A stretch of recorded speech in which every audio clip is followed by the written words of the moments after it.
এই পিসটা জাস্ট কিছু বলার নেই, তাই না? মানে একটা যা চমৎকার পিস দিয়েছি আজকে, মানে সবাই দেখে তোমরা কেনো কি না কেনো মিনিমাম টুকু একটা কমেন্ট করে বলে যেও যে কিরকম পিস দিলাম।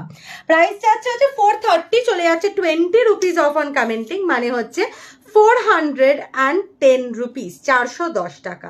ঠিক আছে, এই যাচ্ছে হচ্ছে ডিজাইনটা, দাঁড়াও একটা মিনিট, এই যাচ্ছে হচ্ছে ডিজাইনটা।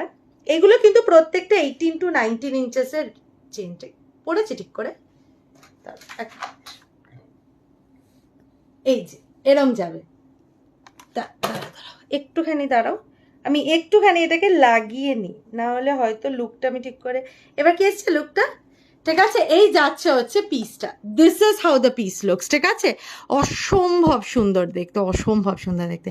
মানে দেখো, ওই একই না, ওই মাধবীলতার মতো জিনিসপত্র বা অনেক রকম পিস আমি প্রচুর দেখিয়েছি, একটু ট্রেন্ডি, একটু আলাদা এরকম পিসেস নাও। এবার প্রাইস যাচ্ছে হচ্ছে 430, চলে যাচ্ছে 20 রুপিস অফ অন কমেন্টিং, মানে হচ্ছে 410 রুপিস। ঠিক আছে, আমি জানি আগের পিসটাকে বিট করা হয়তো সব পিসের পক্ষে সম্ভব নয়, বাট এই পিসটাও কিন্তু এক্সট্রিমলি বিউটিফুল। ঠিক আছে, প্রাইস যাচ্ছে হচ্ছে 430, চলে যাচ্ছে 20 রুপিস অফ অন কমেন্টিং, মানে 410-এ। আমি কিন্তু পেছনেরটা লাগাইনি, হ্যাঁ, তোমরা লাগিয়ে নিলে কিন্তু